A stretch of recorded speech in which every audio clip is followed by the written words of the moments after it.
Fyodor Dostoyevskiy, Telba, 3-bob. General Ivan Fedorovich Yepanchin kabinetning o'rtasida eshikdan kirib kelayotgan knyazga g'oyatda qiziqsinib qarab turarkan, hatto unga peshvoz 2 qadam tashladi. Knyaz yaqin kelib, o'zini tanitdi. Xo'sh, deb javob qildi general. Qanday xizmatlari bor? U qadar zarur xizmatim ham o'zi yo'q. Birdan-bir niyatim siz bilan tanishmoqlik edi. Sizni tashvishga qo'ymoqchi emasman. Kun tartibingizni qandayligini, qaysi paytlar bo'sh ekanligingizni bilmaganim boisidan nafslarimga o'zim ham hozirgina vagondan tushdim. Shvetsariyadan keldim. General xiyolgina kulimsiraganday bo'ldi, lekin yana o'zini to'xtatib qoldi. Keyin yana o'ylanib, ko'zini qisinqirab mehmonga boshqatdan sartopa nazar tashladi. Keyin tezda unga kursi ko'rsatdi. O'zi bir oz yonlamasiga o'tirdi va joni ichiga sig'may knyazga qaradi. Ganya kabinetning burchida byuro oldida turib qog'oz tutkilardi. Odamlar bilan tanishib o'tirishga vaqtim u qadar musoida qilmaydi, dedi general. Lekin hamonki siz bir niyat bilan kelgan ekansiz, unda o'zim ham shunday bo'ladi deb o'ylovdim. Uning gapini bo'ldi knyaz. Mening kelganimda albatta biron narsaga yo'yarsiz degan edim. Biroq xudo haqqi siz bilan tanishib olsam boshim osmonga yetadi. Shundan boshqa hech qanday bir maqsadim yo'q. Nimasini aytasiz? Bunda mening ham haddan tashqari boshim osmonga yetdi. Lekin vaqt sho'g'likning o'zidami fursati bor. Orada xizmatni ham unutmaslik kerak. Buning ustiga men hanuzgacha o'rtamizda qanday yaqinlik bo'lishi mumkinligini aqlim bovar qilmay turibdi. Qadam ranjida qilishlardan murod, ya'ni sabab deganlaridek. Shak shubhasiz hech qanday sabab yo'q. O'rtamizda nima ham bo'lishi mumkin deysiz. Negaki men knyaz mishkin bo'lsam, sizning zavjai muhtaramangiz ham bizning urug'dan bo'lsalar albatta. Bu sabab bo'lolmaydi-ku ya. Buni juda yaxshi tushunaman.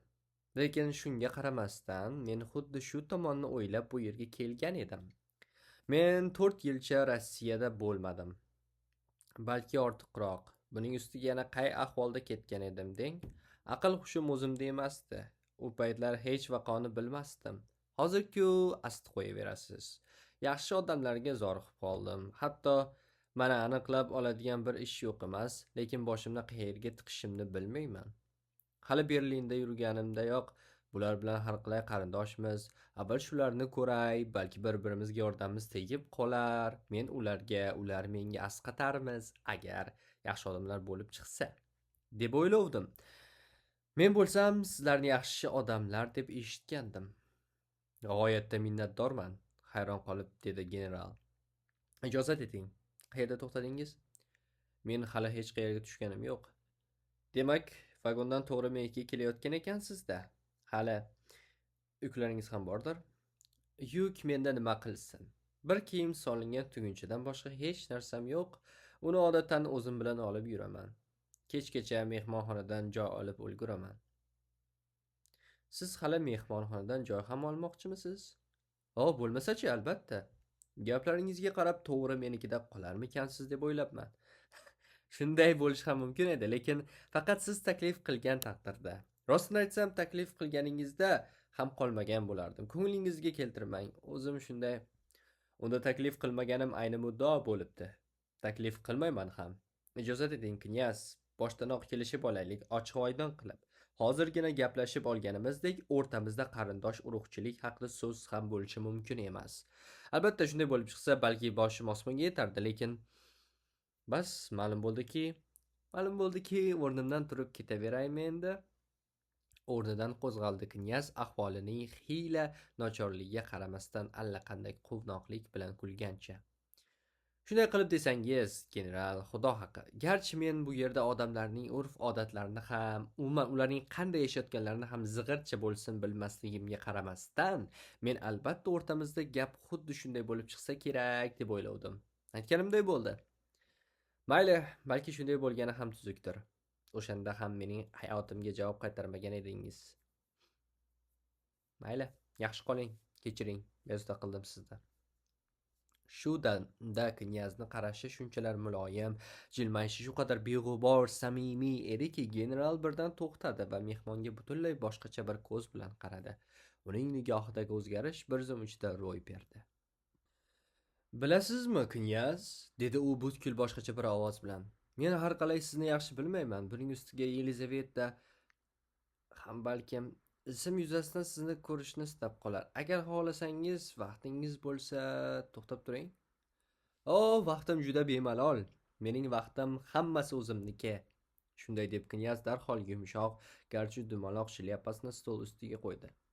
Rostini aytsam, Yelizaveta men xat yozganligimni eslasalar kerak deb o'ylagan edim. Boya sizni ana u yerda kutib o'tirganimda, xizmatkoringiz meni yordam so'rab kelgan odam deb o'ylabdi. Men sezdim buni. Bu xususda siz qattiq tayinlab qo'ygan ekansiz chamasi, lekin rosti, men bunga kelganim yo'q. Faqat odamlar bilan tanish-bilish bo'lib olmoqchi edim xolos. Faqat bezovta qilib qo'ymadimmikin sizni deb o'ylayapman. Shundan tashvishlanib xijolat chekib turibman. Gap bunday, knyaz, dedi general quvnoq tabassum bilan. Agar men adashmagan bo'lsam va siz haqiqatdan ham shunday bo'lsangiz, unda siz bilan tanishganimdan baxtiyor bo'laman. Bilasizmi, knyaz, men juda band odamman. Men hozir darrov qog'ozlarni ko'rishim, ba'zi narsalarga qo'l qo'yishim kerak. Undan so'ng hazrat oliylarning huzurlariga yo'l olaman. So'ng xizmatga o'taman. Shunday bo'lgandan keyin odamlar kelishsa, albatta xursand bo'laman. Yaxshi odamlar demoqchiman, ya'ni biroq nima desam ekan, sizni juda go'zal tarbiya olganingizga ishonaman. Shunday. Ya'ni bu yoshingiz nechida, knyaz? 26da. Men men sizni ancha yosh deb o'ylayman. Shunday deyishadi. Yuzimdan yosh ko'rinaman.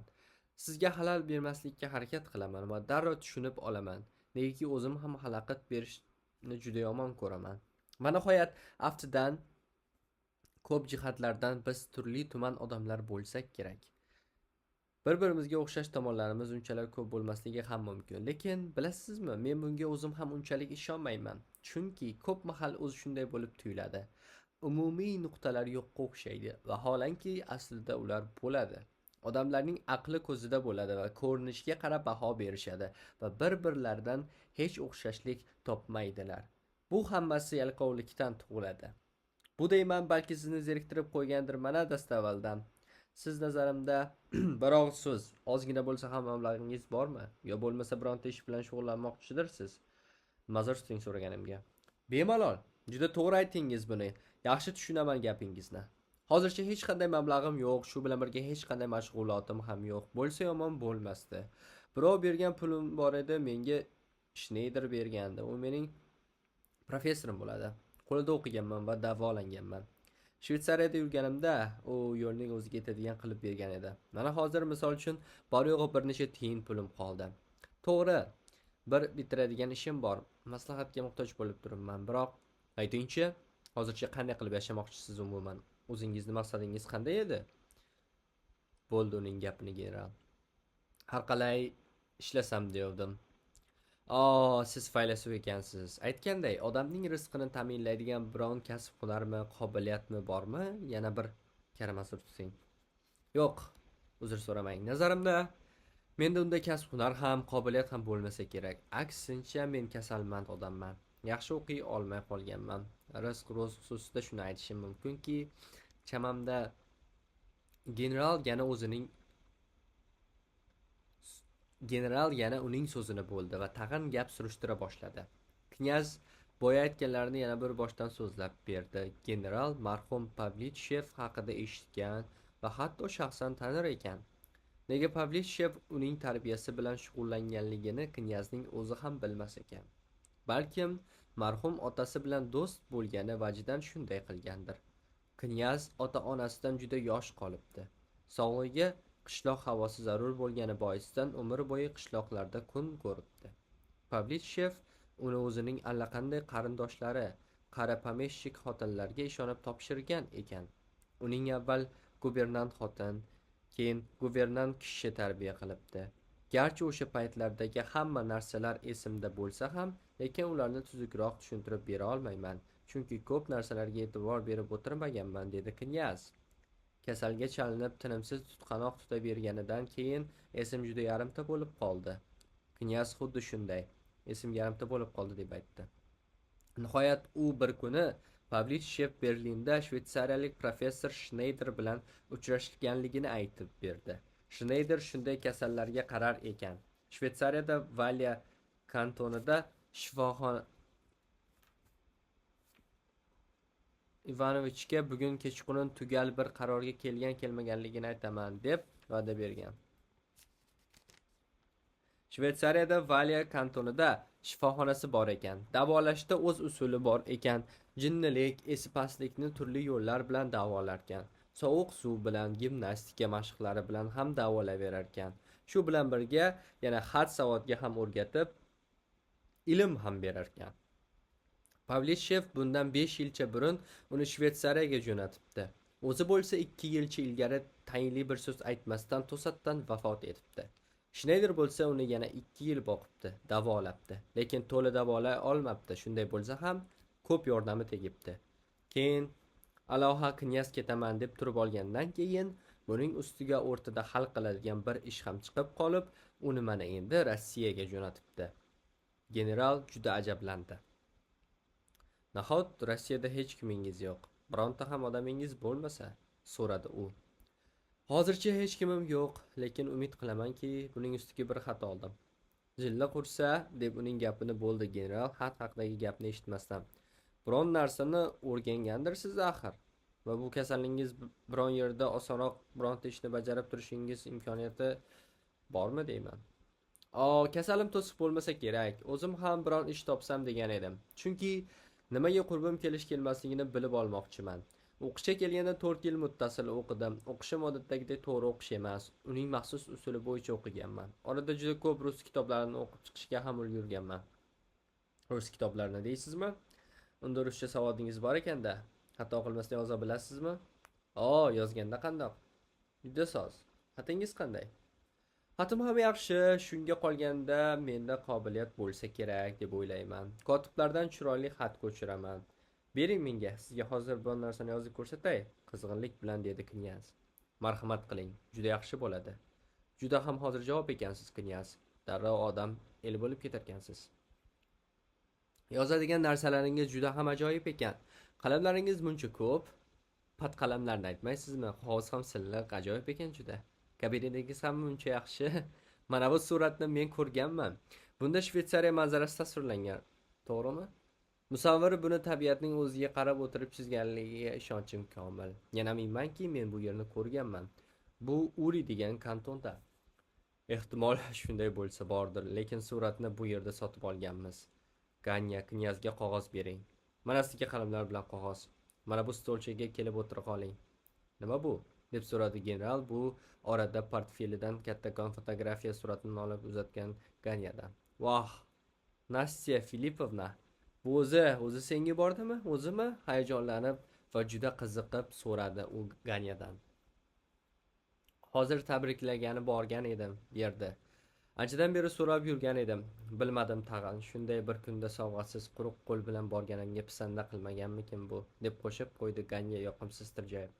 Unday emas, dedi ishonch bilan uning gapini bo'ldi general. Tavba, o'ylagan gaplaringni qara. Pisanda qilarmidi? Undan keyin u molparas emas. Buning ustiga nima hadya qilishing mumkin edi? Axir bunga ozmuncha pul kerakmi? Surat berganmidi? Darvoqe nima? Senda u suratni so'ragani yo'qmi? Yo'q, so'ragani yo'q hali. Balki u hali hech qachon surat so'ramasa ham kerak. Ivan Fedorovich, siz bugun kechqurun mehmonlar chaqirilganini unutmagandirsiz. Siz ham borasiz-a?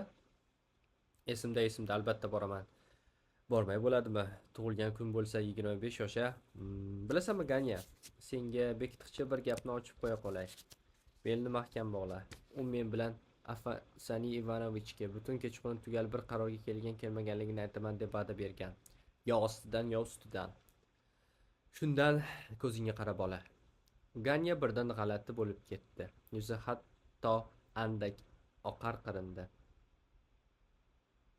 Rostdan shunday dedimi? So'radi u va ovozi qaltirab ketganday bo'ldi. 3 kun bo'ldi so'z berganiga. Ikkovimiz oyoq tirab turib oldik. Holi joniga qo'ymay ko'ndirdik. Faqat fursati kelguncha senga aytmay turishimizni tayinladi. General Ganyaga diqqat bilan tikildi. Ganyaning g'alati bo'lib ketgani aftidan unga yoqinqiramay turardi. Esingizdadir, Ivan Fedorovich, dedi tashvishlangan, ikkilangan holda Ganya. U menga to o'zim bir qarorga kelmagunimcha sizning ixtiyoringiz to'la to'kis o'zingizda bo'ladi deb aytgan edi. O'shanda ham oxirgi so'zni men aytaman. Axir o'zi qo'rqib ketdi birdaniga. Gap shu. Baraka topkur. Nima, yuzimizni yerga qaratmoqchimisan o'zi? Men nima yo'q deyapmanmi? Men balki boshqacharoq qilib aytgandirman. Yo'q deyishing kamida o'zi. G'ashi kelib, dedi general. G'ashi kelganligini hatto yashirib o'tirish ham istamaydi. Bu yerda gap, birodar, sening yo'q demaganing ustida ketayotgani yo'q. Gap sening uning so'zlarini qanchalar mamnuniyat, xursandchilik bilan chin ko'ngildan qabul qilishing ustida ketayapti. Uyingda nima gaplar bo'lyapti? Nima bo'lardi? Uyda men nima desam shu bo'ladi. Faqat otam odatdagidek maynaboshchilik qilyapti. Juda ham tirik tasqara bo'lib qoldi. U bilan gaplashib ham o'tirmayman. Lekin nuqtasida mahkam ushlab turibman har qalay. Ochig'i, oyim bo'lmasa uni ko'chaga haydab chiqarardim. Oyim deng ko'z yoshi hech tinmaydi. Singlim to'mtayib olgan. Ularga to'g'ridan to'g'ri aytdim. O'zimga o'zim xo'jayinman dedim. Uyda men aytganim bo'lishi kerak dedim. Shularning hammasini singlimga birma-bir dangal turib aytdim. Oyim ham bor edi. Men bu birodar sira tushuna olmay qoldim, dedi o'ychanlik bilan general, yelkalarini o'chirib qo'llarini bir oz yozgan holda. Nina Aleksandrovna ana bu kuni kelganda esingdami? Toza ah-voh qildi. Nima bo'ldi deb so'radim. Ularcha bu ishlar hammasi sharmisorlik ekan. Ijozat eting, buning nimasi sharmisorlik ekan? Nastasya Filipovnaga kim nima deb ta'na qilishi mumkin? Kim unga barmog'ini bigiz qilib ko'rsata oladi? Nima, Totskiy bilan birga bo'lgan deydimi? Lekin ba'zi bir vaziyatlarni hisobga olganda, bular hammasi bo'lmag'ur, bema'ni gaplar bo'lib chiqmaydimi ayniqsa? Siz, deydi, uni qizlaringizning oldiga kiritmang, deydi. Ola, uni qarang. Voy, Nina Aleksandrovna tushmaguray. Nega axir u kishi tushunmaydi? Qanday qilib tushunmaydi? O'z ahvolinimi aytib berdi Ganya qiynalib qolgan generalga. Ahvolni tushunadi.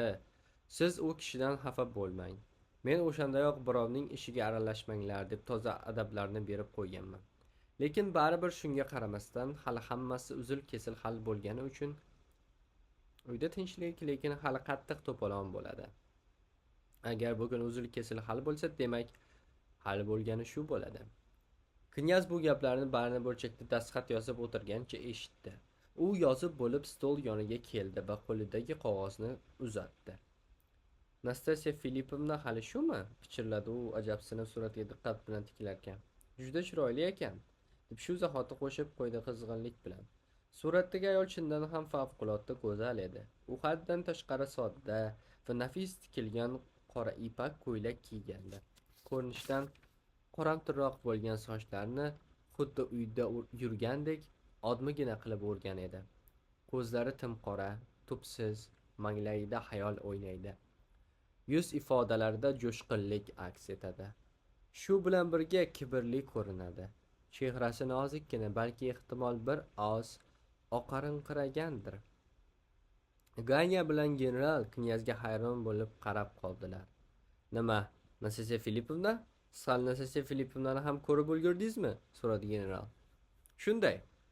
Rossiyaga kelganimga hali bir kun bo'lmasdan bunday tengi yo'q go'zal qizni tanishga muyassar bo'ldim, deb javob berdi knyaz va darhol Rogojin bilan uchrashib qolganligini, uning aytib bergan gaplarini hikoya qila ketdi. Bu qiziq gap bo'ldi-yu, dedi uning hikoyasini juda ham diqqat bilan eshitgan general, yana bezovtalanib va Ganyaga sinovchan tikildi. Bema'ni bir gap bo'lsa kerak, deb to'ng'illadi bir oz sarosimada tushib qolgan Ganya. Savdogarzoda gasht qilayotgandirlar. Qulog'imga bu gaplar chalingan edi. Men ham eshitganman, birodar, tasdiqladi uning gapini general. O'shanda sirg'a voqeasidan keyin Nastasya Filipovna hammasini aytib bergan. Endi-ku ishlar boshqacha bo'lib ketdi. Balki bu yerda rostdan ham gap millionlar ustida ketayotgandir. Yana hirsu havas, juda xunuk hirsu havas deylik. Lekin baribir har holda hirsning hidi kelyapti. Buning ustiga bu kabi janoblar kayf ustida nimalarga qodir ekanligi ham ma'lum narsa. Bir kori hol ro'y bermasaydi ishqilib, deb qo'ydi general oxirida o'ychanlik bilan. Siz milliondan cho'chiyapsizmi, Irshad degani? Sen cho'chimaysanmi? Sizga aytingchi, qanday tuyuldi knyaz? Deb kutilmaganda knyazga murojaat qildi Ganya. U o'zi jiddiygina kishimi yoki faqat shunchaki bir bemaza odammi? Siz qanday fikrdasiz? Bu savolni berarkan Ganyaning yuragida o'zgacha bir narsalar ro'y berayotgan edi. Miyasiga allaqanday yangi bir fikr yarq etib kelib qolganday, shu fikrning shu'lasi besabrlik bilan uning ko'zlarida ham yaltirab aks etdi. Chin ko'ngildan soddadillik bilan tashvishlanib qolgan general ham knyazga ko'z qirini tashladi, lekin uning qarashidan bu nima ham derdi degan ma'noni o'qish mumkin edi. Bilmadim, sizga nima desam ekan, javob berdi knyaz. Nazarimda hirs bilan, allaqanday telba hirs bilan to'lib toshib turgan odamga o'xshaydi. O'zi ham hali kasaldan sog'ayib ketmagan shekilli. Peterburgga kelganidanoq tezda yotib qolsa kerak. Agar aysh ishratga berilib ketsa, yotib qoladi. Xo'sh, sizga shunday bo'lib tuyuldimi? Dedi shu fikrga e'tibor berib general. Ha, shunga o'xshaydi. Shunisi ham borki, bunga o'xshagan hangomalar bir necha kun ichida emas, bir kunda, hatto shu bugunoq ro'y berishi ham mumkin, deb iljayib qaradi general Ganya. Rost. Unda hammasi qizning kallasiga nima kelsa, shunga bog'liq bo'lib qoladi, dedi general. Siz axir bilasiz-ku, uning ba'zan qanday bo'lishini. Ya'ni, masalan qanday? Dedi tajang holda, yana boyagidan ham bezovta bo'lib qolgan general. Quloq sol Ganya, baraka topkur. Sen bugun uning ko'p g'ashiga tegib ko'rma. Sal bunday bilasanmi, haliginday. Bir so'z bilan aytganda, ko'nglini olishga harakat qil. Nega bunday og'zingni teshaytirasan? Menga qara. Gavrila Ardalionich kelganini so'rab ham qo'yay. Hatto ayni so'raganday payt ham bo'ldi o'zi. Biz nimaga bunchalik jon kuydiryapmiz o'zi? Bilasanmi? Men bu yerda nazarda tutilgan kabi o'z manfaatimni o'ylaydigan bo'lsam, allaqachon topgan tutgan davlatim o'zimga yetib ortadi. Men qanday qilib bo'lmasin, ishni o'z foydamga hal qilaman. Toskining qarori qat'iy, o'zgarmaydi. Shunday bo'lgach, men ham mutlaqo ishonaman. Shuning uchun ham men shunday bo'lsin deyotgan ekanman, yolg'iz sening foydangni ko'zlayman. O'zing o'ylab ko'r. Menga ishonmay turibsan. Nima bola? Buning ustiga o'zing shunday odamsanki, shundaysanki, bir so'z bilan aytganda aqlli odamsan va men senga ishongan edim. Bu esa hozirgi holatda bu eng muhimi, bemushkul ahvolga tushib qolgan generalning gapini nihoyasiga yetkazdi Ganya va uning labi zaharli kulgidan bo'rishib ketdi. Buni endi u generaldan hatto yashirib ham o'tirmadi. U o't bo'lib yonayotgan ko'zlarini generaldan uzmas, unga tik qarab turardi. Go'yo u generalga mening qarashlarimdagi ma'noni o'qib ol deyotganday edi. Generalning yuziga qon tepdi va qizishib ketdi. Ha, shu aql eng muhimi, deb tasdiqladi u Ganyaga o'tkir qarab. Juda qiziq odamsan-da. Gavrila Ardalionich, sen xuddi shu savdogar bolaga xursand bo'lib turganga o'xshaysan. Go'yo mushkuling oson bo'lganday. Ha, bu o'rinda boshdan aql bilan ish yuritish kerak edi. Bu o'rinda juda ham yaxshi tushunib olish kerak va har ikki tomonda ham halol, to'g'ri ish ko'rish kerak. Bo'lmasa, boshqalarning yuzini yerga qaratmaslik uchun oldindan aytib qo'yish lozim. Binobarin vaqt bor edi, bemalol edi va hatto hali hamon vaqt bor. Orada bir necha soat vaqt qolganiga qaramay hali kechmas. Tushundingmi? Sen tushundingmi? Gapni ochig'ini ayt, xohlaysanmi, xohlamaysanmi? Agar xohlamasang, ayt, seni ushlab turmaymiz. Hech kim sizni Gavrila Ardalionich qo'lingizdan ushlab turgani yo'q. Hech kim zo'rlab oyog'ingizga qopqon solayotgani yo'q. Mabodo ko'zingizga qopqon ko'rinayotgan bo'lsa deyman. Xohlayman, deb sekin lekin qat'iyat bilan aytdi Ganya va ko'zini yerga tikib, tumtaygancha jim bo'ldi. General qanoat hosil qildi. U qizishib ketdi, lekin aftidan iddaoni haddidan oshirib yuborganiga afsuslanmoqda edi. U birdan knyazga o'girilib qaradi. Knyaz shu yerda turib hammasini eshitib oldi-yu degan istihola uning chehrasiga soya tashlab o'tdi. Lekin u shu zahoti tinchlandi. Knyazga bir qarashning o'zidayoq bundan xavotirlanib o'tirish ortiqcha ekanligi ma'lum edi. "Oho!" deb qichqirdi general knyazning yozgan husnixatiga qarab. "Husnixatni ko'ring. Husnixat bo'lganda ham antiqa husnixat. Buni qaraganya. Toza yozarkanmi?" A'lo navli qalin yaltiroq qog'ozga knyaz o'rta asr rus harflari bilan shu jumlani yozgandi. "Bandai hokisor igumen Pafnuti raqam qildim." "Mana bu!" deb izoh berdi to'lqinlanib ketgan knyaz haddan ziyod mamnuniyat bilan. Bu 14-asrning suratidan olingan igumen Pafnutiyning o'z qo'li bilan yozilgan dastxati. Juda ham chiroyli husnixat bilan yozishgan o'sha hamma eski igumen va metropolitlarimiz. Yana gohida qanchalar did, qanchalar ixlos bilan deng. Nahotki sizda jilla qursa pagodi nashri bo'lmasa, general?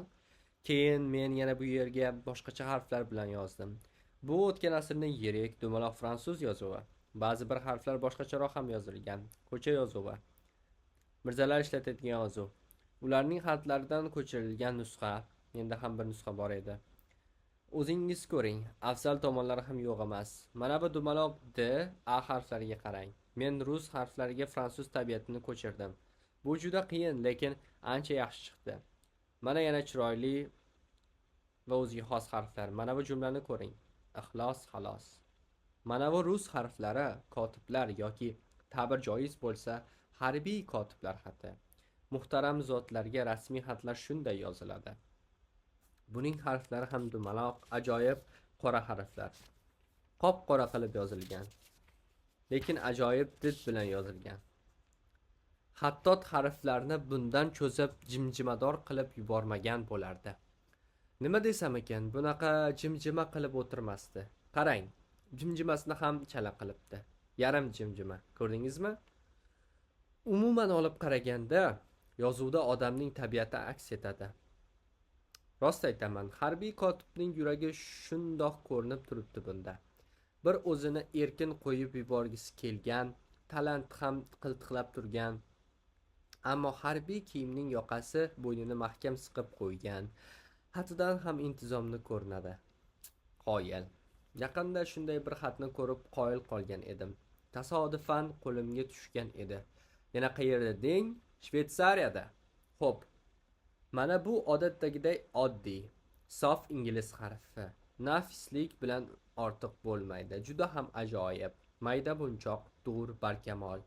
Lekin mana bu shuning boshqacharoq ko'rinishi. Va yana fransuz harflari. Men uni bir fransuz sayyoh komidan ko'chirib olgan edim. O'sha ingliz harfi. Lekin qora chizig'i ingliz harfidan andakkina quyuqroq va qalinroq. Ana shundan bo'yoqlarning mutanosiblig'i buzilgan. Yana e'tibor qiling. Tarixi o'zgargan. Andakkina dumaloqroq qilingan. Buning ustiga jimjima yasalgan. Jimjima. Bu juda ham xatarli narsa. Jimjimaga haddan did bo'lishi kerak, lekin bir chiqib qolsa, bir kelishtirib yozilsa, o'zi ham bunaqa xatni boshqa hech narsaga solishtirib bo'lmaydi. Hatto bunaqa xatga odam oshiq bo'lib qolishi mumkin. Oho, juda nozik joydan oldingiz-ku, kuldi general. Bu siz deyman, otaxonim, hatto desam san'atkor ham ekansiz-ku, a? Ganya? Qoyil, dedi Ganya. Yana o'z o'rnini bilganini ayting, deb qo'shimcha qildi u masxaramiz qilib. Kul, lekin bu martabalik bo'ladi, dedi general. Bilasizmi, knyaz, sizga qanday odam yoziladigan qog'ozlarni beramiz? Sizga gapning ochig'i oyiga 35 so'm to'lansa bo'ladi boshlamasiga. Biroq soat 1 bo'lay deb qolibdi, dedi u soatga qarab. Ishni gaplashib olaylik, knyaz. Men shoshilib turibman. Bugun esa siz bilan boshqa ko'rishmasak kerak. Birdamgina o'tiringchi. Sizni bot qabul qila olmasligimni boya aytdim. Lekin sizga chin yurakdan andakkina yordam bersam degan edim. Ha, andakkina, ya'niki juda ham zarur bo'lgan miqdorda demoqchiman. U yog'ini yana o'zingiz bilasiz. Sizga idoradan bir joy topaman, qiyin bo'lmasa ham, lekin intizom bilan ishlashni talab qiladi. Endi u yog'ini gaplashib olaylik. Bir uyda joy bor. Bir uy mening yosh do'stim Gavrila Ardalionich Ivolgin xonadoniga tegishli. Siz u bilan tanishib oling. Oyisi bilan singlisi uyda 2-3 xonani bo'shatib, tozalab, jihozlab qo'yishibdi. Yaxshi odamlarga ijaraga berishadi, dasturxon, ovqat, xizmatchi hammasi bo'ladi. Men aytsam aminmanki, Nina Aleksandrovna yo'q demaydi. Siz knyaz xazina topganday bo'lasiz. Birinchidan, yolg'iz qolmaysiz. Nima desam ekan? Oila, xonadon og'ushida bo'lasiz. Mening nazarimda, siz daf'atan Peterburgday poytaxt shaharda yolg'iz qolmasligingiz kerak. Nina Aleksandrovna Gavrila Ardalionchning oyisi, Varvara Ardalionovna. Uning singlisi. Men bu xonim ayollarni haddan ortiq hurmat qilaman. Nina Aleksandrovna iste'fodagi general. Ilgari men bilan birga ishlashgan Ardalion Aleksandrovichning rafiqasi bo'ladi. Ammo men ba'zi bir sabablarga ko'ra u kishi bilan bordi keldi qilmay qo'yganman, lekin ma'lum bir ma'noda u kishini hali ham hurmat qilib yuraman. Bularni sizga so'zlab o'tirganimning boisi shulki, knyaz, siz yaxshilab tushunib oling. Sizni ularga shaxsan men o'zim tavsiya qilaman. Binobarin sizga bu bilan go'yo kafil bo'laman. Ijara haqi o'rtacha, umid qilamanki, oladigan maoshingiz tezda bunga yetib ortadi. To'g'ri, odam cho'ntakda pulsiz yura olmaydi. Ozgina bo'lsa ham cho'ntakda yurganim ma'qul, lekin jahlingiz chiqmasin-ku, knyaz, sizga aytib qo'yay. Siz yaxshisi cho'ntakda sira ham pul olib yurmang. Umuman hamyonda pul olib yurmang. Buni sizga qarab turib aytyapman. Ammo hozir hamyoningiz quruq ekan. Boshlamasiga ijozat eting, sizga mana 25 so'm berib turay. Keyin albatta uzilishib ketarmiz. Agar siz gaplaringizga qaraganda chindan ham samimiy va dilkash odam bo'lsangiz, o'rtamizda bu xususlarda ham anglashilmovchilik chiqmaydi. Sizning ishingiz bilan bunchalar qiziqib qolgan ekanman, mening ham o'zimga yarasha siz bilan bog'liq ko'zlagan niyatlarim bor. Keyinroq borib siz bilan bilib olasiz. Ko'rdingizmi? Siz bilan ochiqchasiga gaplashyapman. Ganya ishonamanki, knyaz xonadoningizga joylashsa, bunga qarshi emasdirsan deyman.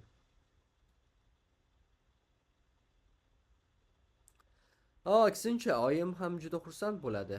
Odob va iltifot bilan tasdiqladi Ganya. Siznikida hozircha faqat bir xona band shekilli. Ana oti nima edi? Ferdischenko? Ha, o'sha. Menga yoqmaydi. O'sha sizning Ferdischenkoingiz. Masxarabozga o'xshaydi. Bilmayman. Ya'ni nimaga uni Nastasiya Filipovna buncha yoqtirarkan? Nima, u rostdan ham qarindoshi bo'larmikin? Yo'q, bu hammasi hazil. Qarindoshga zig'ircha ham o'xshamaydi. Mayli, bir gap bo'lar. Xo'sh, qalaysiz endi, knyaz, ko'nglingiz to'ldimi yo'qmi? Tashakkur sizga, general. Juda ham yaxshi odam shunday qiladi. Men bo'lsam hatto so'ramovdim ham. Oriyat yuzasidan aytayotganim yo'q buni. Men haqiqatan ham boshimni qayerga tikishni bilmay qolgandim. Rost, men hali Rigojin taklif qilgan edi. Rigojin bo'lmaydi. Sizga otalarcha yoki bo'lmasa iqingiz so'ysa, do'stona maslahatim shuki, janob Rigojinni esingizdan chiqaring va umuman sizga boshpana bergan xonadon izmida yurishlikni maslahat so'ragan bo'lardim. Siz shunchalar yaxshilik qilgan ekansiz, deb og'iz ochdi knyaz. Tag'in mening bir ishim bor edi. Menga xabar qilishlaricha, xo'p, kechiring uning gapini bo'lgina. Boshqa bir daqiqa ham vaqtim qolmadi. Hozir siz haqingizda Elizaveta Prokofyevnaga aytaman. Agar u kishi sizni darhol qabul qilishni istab qolsalar, men siz haqingizda bor gapni u kishiga ma'lum qilaman. Unda qulay fursatdan foydalanib, u kishining ko'nglini topishni maslahat qilgan bo'lar edim. Chunki Elizaveta Prokofyevna sizga juda ham kerak bo'lib qolishi mumkin. Axir familiyaringiz bir xil-ku. Agar xohlamasa xafa bo'lmang, boshqa biron mavrida bo'lib qolar. Sen esa Ganya, hozircha mana bu hisoblarni bir ko'zdan kechirib qo'ychi. Boya Fedosiev bilan toza boshimizni qotirdik. Ularni tirkab yuborsak bo'larmidi? General chiqib ketdi. Knyaz esa shu bilan 4-marta o'z ishi haqida gap boshlab, gapi yana og'zida qoldi. Ganya papiros chekdi va knyazga ham taklif qildi. Knyaz oldi, lekin gapga og'iz ochmadi. Xalaqit bermayin dedi va kabinetni tomosha qila boshladi. Ammo Ganya general ko'rsatgan raqamlar qalashtirib tashlangan qog'ozga tuzukroq qaragani ham yo'q. U parishon edi. Knyazning nazarida ikkovlari yolg'iz qolganlaridan so'ng Ganyaning iljayishi, nigohi hayolchanligi yanada og'irlashganday bo'lib tuyuldi. Birdan u knyazning yoniga keldi. Knyaz yana Nastasiya Filipovnaning surati qarshisida tomosha qilib turmoqda edi. "Ayting, sizga shunday xotin yoqadimi, knyaz?" so'rab qoldi u birdan ko'zlarini o'qdek qadab. So'raganda ham xuddi ko'ngliga favqulodda bor narsani tukkan odamday so'radi. "Yuzi juda ajoyib", javob qildi knyaz. "Aminmanki, uning qismati ham boshqacha bo'lsa kerak. Chehrasi quvnoq, lekin u qattiq azob chekkan-a? Ko'zlari shunday deb turibdi. Mana bu ikki nuqta, ko'zlari ostidagi ikki nuqta shundan dalolat beradi. Chehrasi juda mag'rur, haddan tashqari mag'rur. Lekin bilmadim. Ko'ngli pokmikin uning? Ko'ngli ham pok bo'lsaydi, olam guliston edi." "O'zingiz shunday xotinga uylanarmidingiz?" deb so'radi Ganya o't bilan yongan ko'zlarini undan uzmasdan. "Men hech kimga uylana olmayman, salomatligim chatoq." "O'g'irjinchi, uylanarmidi? Siz nima deb o'ylaysiz?" "Nima bo'pti? Uylanaman degan odam menimcha ertagayoq uylanishi mumkin. Uylanardi. Bir haftadan keyin esa balki uni so'yib qo'yardi." Knyaz shunday deyishi bilan Ganya qattiq seskanib tushdi. Knyaz sal bo'lmasa qichqirib yuborayozdi. "Sizga nima bo'ldi?" so'radi u Ganyaning qo'lidan ushlab. "Hazrat oliylari, janobi oliylari sizni janobi oliylari huzuriga taklif qiladilar", deb chorladi xizmatkor eshikdan paydo bo'lib. Knyaz xizmatkorning ortidan chiqdi.